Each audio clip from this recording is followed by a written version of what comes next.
Assalamualaikum warahmatullahi wabarakatuh.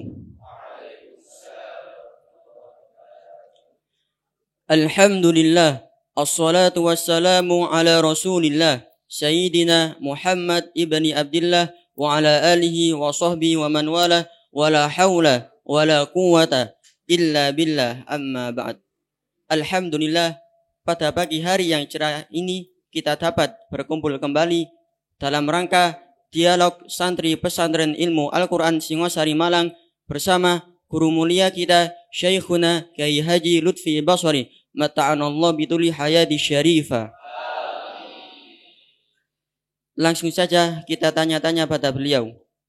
Pak Kiai, saya mau bertanya, bagaimana cara kita berwudu di air kolam yang 2 kolah agar terhindar dari air mustakmal?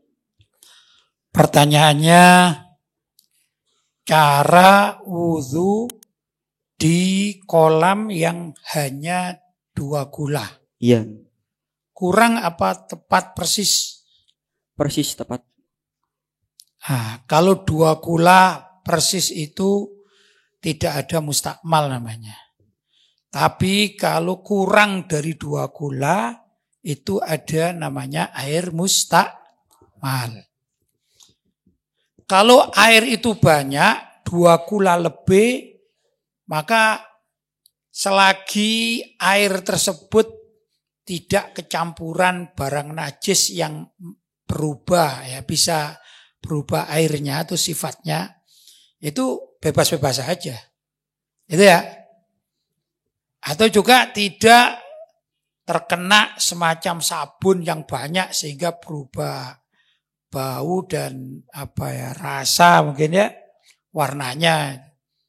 Ada kolam 3 gula tapi semuanya itu berubah karena kena minyak misalnya, kena sabun, maka tak bisa dipakai untuk berwudu ya.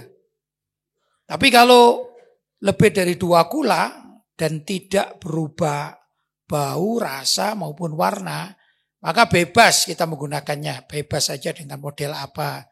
Boleh kita berwudu di situ. Yang jadi masalah bukan 2 gula, tapi kurang dari 2 gula ini yang jadi masalah. Ya, biasanya begitu. Pertama, kalau air itu kurang dari 2 gula, kebetulan di kolamnya itu atau bak mandinya itu nggak ada gayung. Ya. Apa gayung itu? Cebok gitu ya, kata orang Malang cebok gitu ya. Itu gimana caranya kita? Kebetulan juga enggak ada kerannya ini. Maka kita boleh menggunakan tangan, telapak tangan ini ya. Tapi harus niat ightiraf, yaitu menjadikan tangan ini sebagai gantinya gayung begini. Maka enggak apa-apa. Itu tidak dihitung membasuh tangan. Tidak dihitung membasuh tangan. Misalnya begini ya. Ini kolam ya, tapi kurang dari 2 gula. Maka saya ngambil air. Dalam hati kita niat bahwa tangan ini, telapak tangan ini kita jadikan sebagai gayung begitu. Tidak apa-apa. Ya.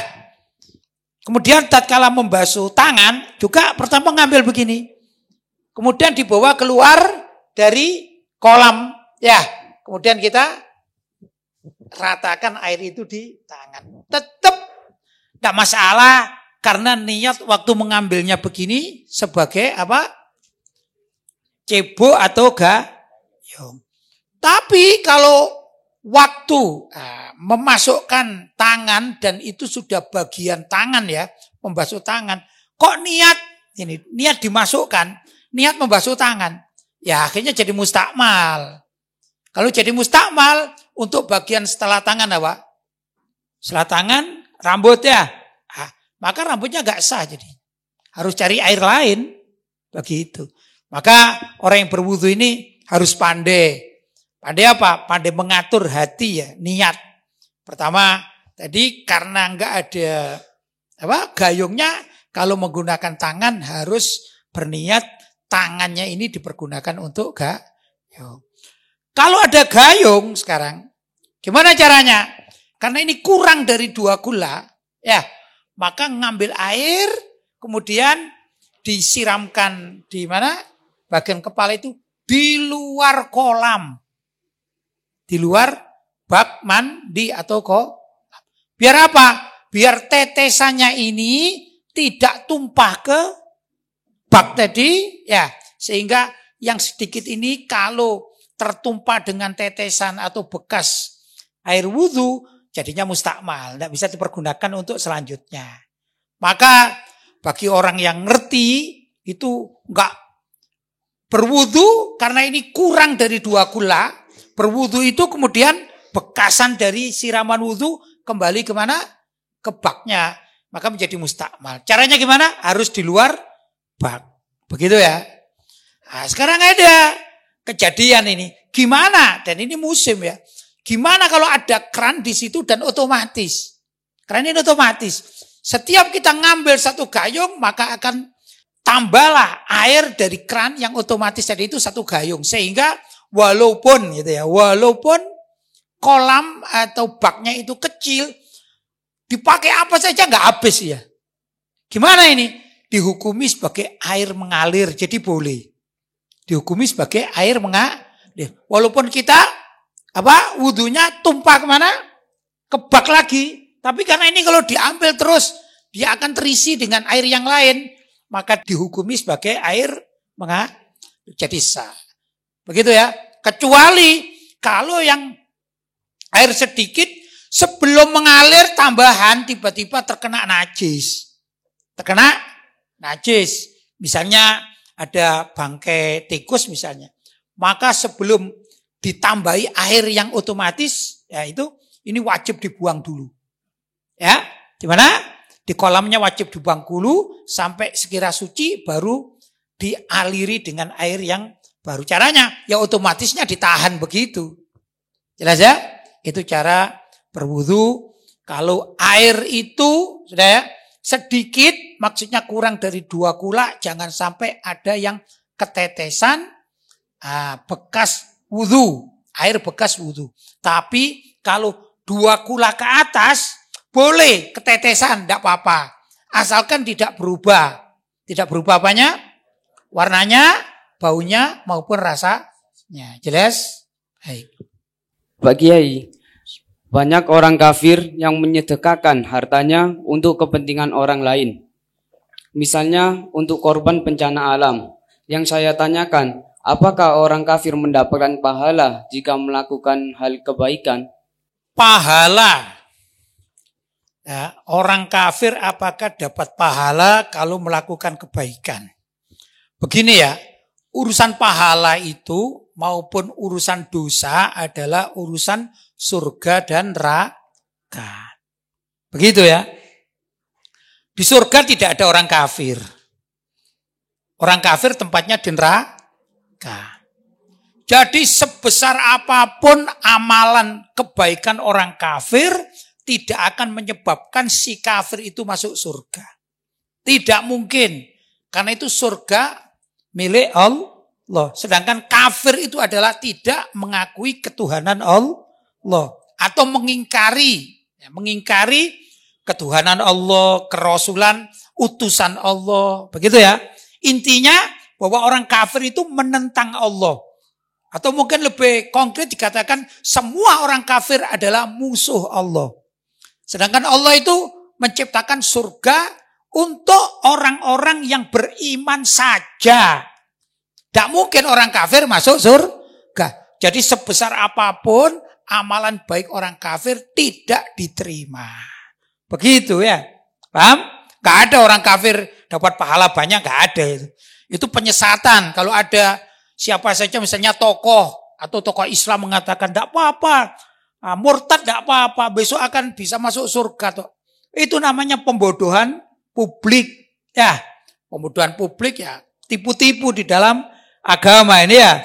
Tukang tipu-tipu di dalam agama, naudzubillahi min dzalik. Yang jelas orang kafir itu tidak akan masuk surga selama-lamanya. Begitu. Itu banyak ayat-ayat Al-Quran, hadis-hadis Nabi ya. Dan juga ajaran para ulama salaf mengatakan sedemikian. Kecuali orang-orang liberal saja Ya, orang munafik liberal yang mengatakan orang kafir bisa masuk surga. Itu ya mungkin surganya Dajjal mungkin dimaksudkan ya. Surganya Dajjal yaitu neraka kan begitu ya. Nah, itu yang terjadi. Faham?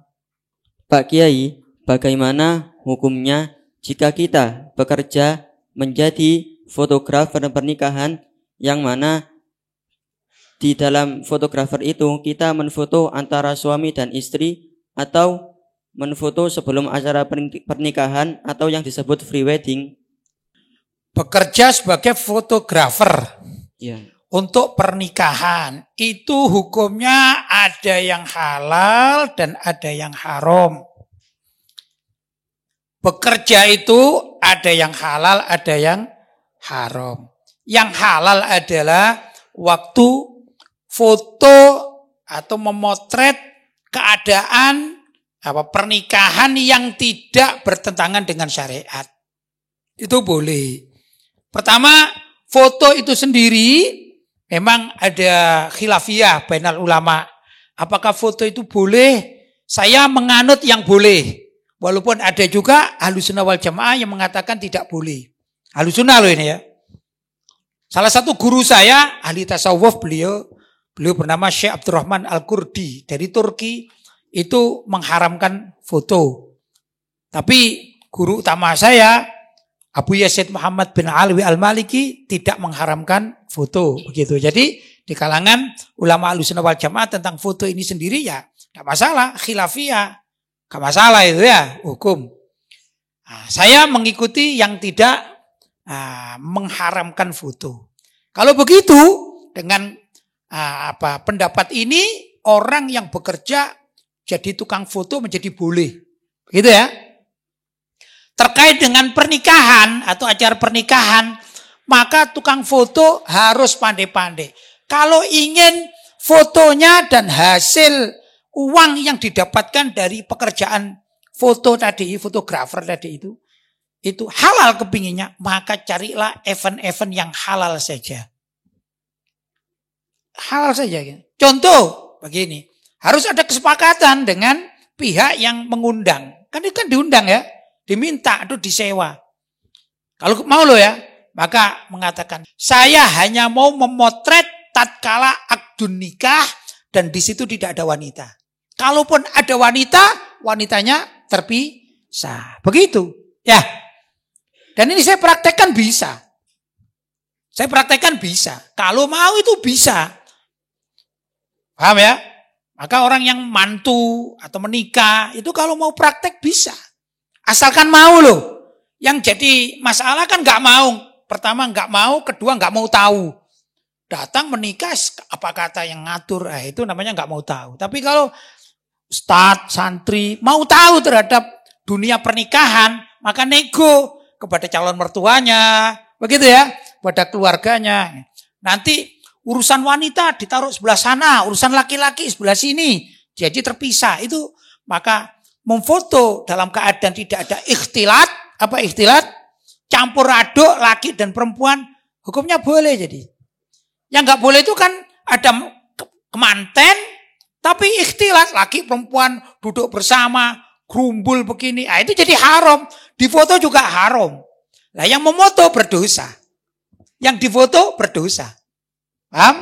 Yang memoto berdosa, yang difoto berdosa. Hasil dari uang yang berdosa itu juga ya tidak halal namanya berdosa. Tapi kalau tukang foto itu pandai, dia mengatakan, saya hanya memotret pelaksanaan akdun nikah yang bagian laki-laki saja. Kalau ada perempuan, tidak saya foto. Begitu. Ya. Itu pandai namanya. Tukang foto yang pandai. Begitu. Loh, bagaimana dengan acara sana? Cari orang lain aja. Jangan saya. Yang pokoknya saya nggak mau saya. Karena daripada hasil kerja saya ini haram untuk makan anak dan istri saya. Kan gitu kan? Ya lebih baik tidak pakai foto. Itu begitu. Paham ya?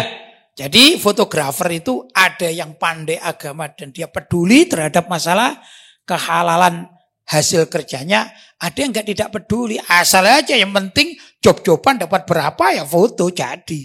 Ya itu yang minta difoto kalau ada ikhtilat, mungkin juga kemanten wanitanya dengan pakaian yang kelihatan auratnya, kan ada kan?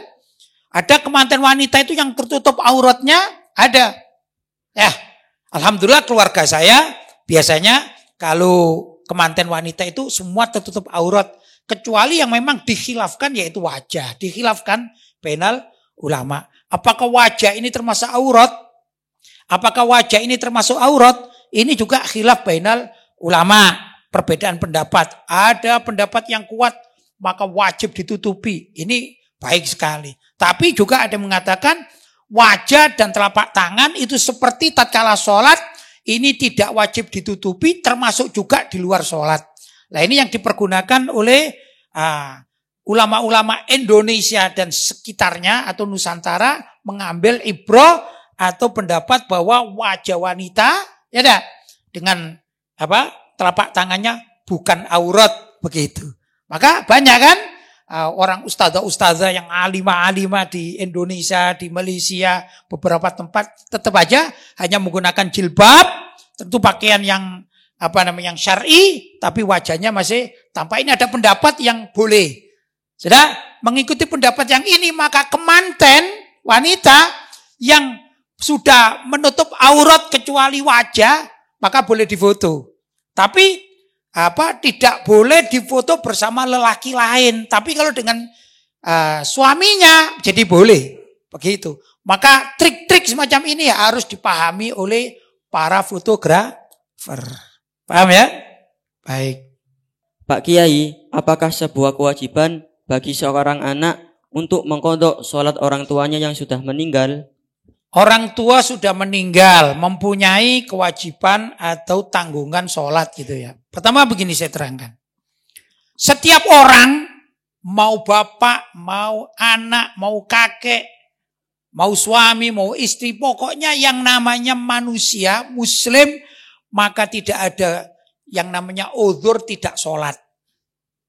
Kecuali, yang tidak sholat itu yang diuzur itu kecuali orang gila. Orang pikun, ya, terus anak kecil, paham ya? Selain itu wajib semuanya sholat, walaupun sakit, walaupun tua renta, tapi tetap tidak pikun, tetap wajib. Gak ada yang namanya saya uzur tidak sholat, kenapa? Karena saya sakit perut, udah ada. Jadi kalau ada orang muslim tidak sholat, maka dia menanggung dosanya sendiri. Tidak ada seorang pun yang bisa menggantikan sholatnya dia ini. Gimana dengan orang pekun? Orang pekun sudah tua, rufi al-qolam, tidak wajib sholat karena pekun. Gimana dengan orang gila? Maka rufi al-qolam, tidak wajib. Artinya rufi al-qolam itu diangkat pencatatannya oleh malaikat. Jadi orang gila tidak wajib sholat. Anak kecil yang belum balik juga rufi al-qolam. Apa rufi al-qolam ini? Yaitu tidak wajib sholat. Tidak berdosa, tidak sholat. Karena masih kecil belum balik. Jadi kalau ada orang meninggal, mau kakek, mau bapak, mau ibu, mau anak, mau suami, mau istri, ya itu sejatinya tidak ada yang bisa menggantikan, mengqadai sholatnya. Itu asli hukum.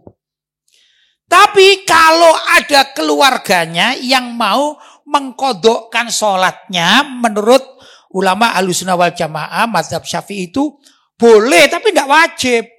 Boleh. Dan itu yang mendapatkan, dan itu yang bermanfaat untuk si mayit adalah pahala sholatnya, bukan qadhaannya. Beda dengan puasa. Puasa itu orang sakit boleh tidak puasa asalkan diganti di waktu yang lain. Tatkala ada orang sakit, keluarga kita, dia tidak puasa karena sakit, misalnya sakitnya seminggu, tiba-tiba meninggal dunia sebelum mengqadha, maka keluarganya boleh niat qadha puasa ya untuk si mayit. Kalau sholat enggak. Kalau sholat itu enggak ada sebenarnya. Ya, walaupun menurut ulama Ahlussunnah wal Jamaah diperbolehkan. Diperbolehkan itu berarti tidak wajib. Begitu. Maka jangan ada berandai-andai seseorang mengatakan, aku nggak sholat nanti biar dikodoi oleh anak cucuku. Oh, enggak ada. Dalam Islam enggak ada. Paham? Begitu. Bagaimana menjadi anak yang baik? Anak yang birrul walidain, misalnya ayahnya, ibunya kebetulan enggak sholat karena suatu sebab. Maka sebenarnya yang paling bagus bukan dikodoi sholat. Tapi bersedekah atas nama bapak dan ibunya. Barangkali begini gambarannya ya. Gambarannya begini. Misalnya saya gambarkan. Orang masuk surga itu minimal punya nilai 60. Misalnya ini ya. Ya. Kebetulan sang bapak atau mayit atau sang ibu ya. Mayit ini begitu meninggal dunia nilainya cuma 50. Maka bolehlah anaknya atau cucunya atau siapa saja dari kerabatnya, kawan-kawannya itu kirim pahala. Caranya gimana kirim pahala? Misalnya kita sebagai anak, maka kita punya uang, gitu ya, misalnya berapa? 5 juta. Kita sumbangkan kepada pembangunan masjid atas nama ayah kita. Kalau andai kata ada tulisan ini, ayah kita kok nilainya cuma berapa? 50. Misalnya ini ya. Maka kita sumbangkan sedekah atas nama orang tua kita yang meninggal. Yang nilainya itu berapa tadi? Hanya 50 agar naik menjadi 51 misalnya. Kita punya lagi amalan. Puasa. Saya mau puasa sunnah. Buat apa? Pahala puasa saya kirimkan untuk ayah saya. Ini diharap menjadi naik berapa? 52. Demikian juga seterusnya. Sampai karena kiriman pahala orang-orang yang baik hati kepada si mayit. Sampailah pada akhirnya si mayit menerima catatan pahala. Berapa tadi? 60 sebagai syarat masuk surga. Itu gampangan ringkasnya seperti itu. Gambarannya. Jelas? Ya. Nah kalau itu yang dilakukan. Maka para ulama Ahlussunnah wal Jamaah bersepakat untuk memperbolehkan. Begitu. Tapi kalau qodok sholat, itu nggak ada sebenarnya ajaran qodok sholat. Karena orang itu jangankan cuma sakit biasa. Paham? Dia hanya bisa matanya saja yang sholat. Hanya begini. Isyarat. Tetap wajib sholat. Yang tidak wajib sholat itu kalau sakit seperti stroke. Ya, tidak ngerti apa-apa. Tidak connect kata orang sekarang. Maka dihukumi sebagai orang pikun. Begitu ya. Ada orang kan kadang-kadang itu di rumah sakit atau opname. Tidak ingat siapa-siapa. Maka saat tidak ingat itu dia tidak wajib sholat. Jelas ya. Tapi kalau selagi masih ingat. Dia masih mengerti. Walaupun lumpuh seluruh badannya kecuali matanya. Maka mata itu wajib dipergunakan untuk sholat. Begitu ya. Jadi nggak ada uzur. Minta saya tidak sholat. Biar nanti dikirim oleh anak cucuku. Itu pemahaman yang salah. Paham? Baik. Pak Kiai, Allah akan menaikkan derajat orang-orang yang beriman dan derajat orang-orang yang berilmu. Yang mau saya tanyakan, yang dimaksud ilmu di sini, apakah semua ilmu atau ilmu syariat saja? Ayat yarfa'illahu alladhina amanu minkum walladhina utul ilma darajat. Gitu ya. Allah akan menaikkan derajat orang yang beriman. Beriman. Derajatnya 1. Dan orang-orang yang berilmu itu ditambah darajat. Banyak derajat. Mungkin begini. Ada orang yang beriman tapi bodoh. Dia tetap mempunyai derajat dibanding orang-orang kafir. Paham? Ya. Kalau misalnya ya. Derajat itu standarnya 50 misalnya. Orang kafir itu derajatnya tidak sampai 50. Bahkan 0 ya. Kadang-kadang 0 ya. Begitu ya. Kemudian ada orang kan gitu, beriman saja. Dia tidak pandai, tidak apa. Hanya beriman saja. Maka dia derajatnya berapa? 50. Jauh di atas orang kafir. Itu gambarannya. Tapi kalau dia berilmu. Kalau ilmunya sedikit ya derajatnya tambah. 51, tambah lagi ilmu 52. Kalau ilmunya banyak bisa 100 derajatnya. Paham? Nah, cuman yang dimaksudkan derajat ada 2. Derajat di sini ada 2. Derajat dunia apa derajat akhirat? Dua-duanya. Pertama, kalau orang itu belajar ilmu umum, maka Allah akan menaikkan derajat orang tersebut di dunia. Kita tetap menghormati profesor-profesor, dokter-dokter walaupun di bidang umum. Ya, karena itu adalah kemuliaan dari Allah di dunia. Misalnya ini pesantren ini ya. Itu manusiawi sekali ya, kita bicara manusiawi sekali bukan pilih kasih. Tiba-tiba ada seorang profesor pertanian datang, dia membawa staf, mungkin stafnya itu sopirnya lah gitu ya, datang ke sini, paham ya? Umumnya, kalau saya mengasuh di sini gitu ya, umumnya ada 2 kursi misalnya, kira-kira yang saya ajak diskusi itu sopirnya Pak Profesor atau Pak Profesornya, kita dudukkan di dekat kita ini. Pak Profesornya. Itu namanya kedudukan duniawi. Karena kita akan bicara masalah pertanian. Sopirnya di mana? Ya dipersilakan tapi duduk di bawah. Itu namanya Allah memberikan status derajat di dunia bagi orang-orang yang berilmu walaupun ilmunya bukan ilmu agama. Jelas? Tapi derajat akhirat adalah diperkhususkan, diperuntukkan untuk orang-orang yang memiliki ilmu agama. Ilmu agama itu di dunia terhormat, di akhirat juga terhormat. Begitu. Jadi di sini yang dimaksudkan, kalau ilmu itu ilmu agama, dia akan mendapatkan penghormatan dan kenaikan derajat di dunia maupun di akhirat. Tapi kalau ilmu itu dunia, maka dia akan mendapatkan penghormatan di dunia saja. Akhiratnya yang nggak dapat dari sisi ini loh ya. Tapi kalau ada Pak Profesor, ahli pertanian, dia juga ahli ibadah, ahli sedekah, lain lagi. Akhiratnya itu bukan karena profesornya, tapi karena dia ahli sedekahnya itu, derajatnya naik. Ya, begitu dan lain sebagainya. Contoh lagi, di tempat gampangannya kuliah misalnya. Ada mahasiswa, ada dosen. Kan begitu kan? Kalau misalnya ini, ada kursi rendah, ada kursi tinggi. Kursinya yang tinggi cuma 1. Kira-kira yang tepat dikasihkan dosennya, suruh duduk di tempat kursi yang tinggi, atau dikasihkan mahasiswanya? Dosennya. Walaupun itu pelajaran matematika misalnya, atau pelajaran apa saja yang tidak terkait dengan agama. Maka di sini Pak dosen yang dianggap memiliki ilmu lebih daripada mahasiswanya dihormati, tapi tingkatnya tingkat dunia. Begitu. Tapi begini, orang itu kalau belajar ilmu agama, maka dia akan dimuliakan dunia akhirat. Kalau dia menjadi seorang ulama. Pengalaman pribadi saya ini sering ketemu dengan dosen-dosen, bahkan dengan doktor, profesor, sering. Ya. Tatkala kita duduk bersama atau mungkin ada kajian ilmiah yang di situ ada nilai keislaman, saya didudukkan di depan.